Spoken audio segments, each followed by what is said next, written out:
Hello friends, welcome back to my channel mister blog. তোমরা সবাই কেমন আছো? আশা করি খুব ভালো আছো। তো এখন বাজে সকাল 10:30। তো সরি, এখন 10:30 বাজে না, 12:30 বাজে। তো আমার দেখো রান্না কমপ্লিট। এটা হচ্ছে কাঁঠালের তরকারি, এটা মায়ের জন্য রেখেছি। পাঁপড় ভাজা, ডাল আর কোয়াশের তরকারি। আর আজকে ছিল বুধবার, বুধবার ছিল। আর তারপরে রান্না করে খাওয়া দাওয়া করে তোমাদের দাদাভাই চলে গেল কাজে।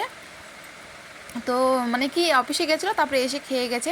আর এদিকে দেখো আমার গোড্রেজটা একদম কাপড় চাপড় অবচলো হয়ে আছে। আজকে গুছাবো, কালকে গুছাবো, পরশু গুছাবো করতে করতে আর গুছানোই হয় না। তাই ভাবলাম যে না, এখন পুচকির স্কুল বন্ধ আছে, এখন এই কাজগুলো সেরে নিই। তো ভিতরে যত কাপড় মানে শাড়ি আর কুর্তি এক জায়গায় মিক্স হয়ে গেছে।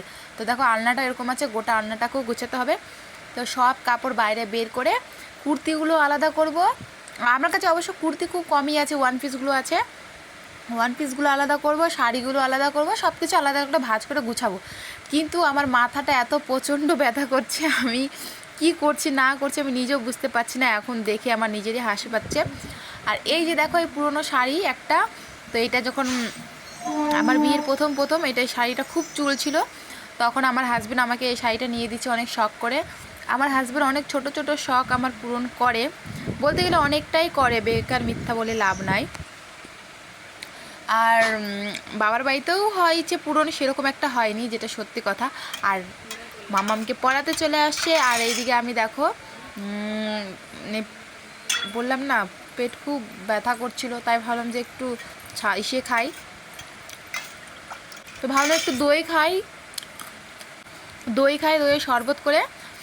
আর তারপরে আমাদের পাশে আর কি পুজো হচ্ছিল আমাদের পাড়ার মধ্যেই, এই সামনেই। তো ভাবছিলাম যাব কিন্তু যেতে ইচ্ছা করছিল না, পরে ফাইনালি চলে গেলাম। তো কালী পুজো ছিল, তো আমি আর মা গেছিলাম প্রসাদ খেতে।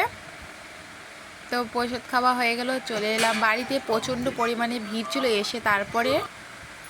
এসে তারপর আমি রুটি বানালাম, আর তোমাদের দাদাভাই তড়কা বানিয়েছিল। তো আজকে ব্লগটা আমি এখানে শেষ করছি। তোমাদেরকে যদি ভালো লাগে তাহলে অবশ্যই লাইক করো, আর কমেন্ট করে জানাও কে কোথা থেকে দেখছো ভিডিওটা।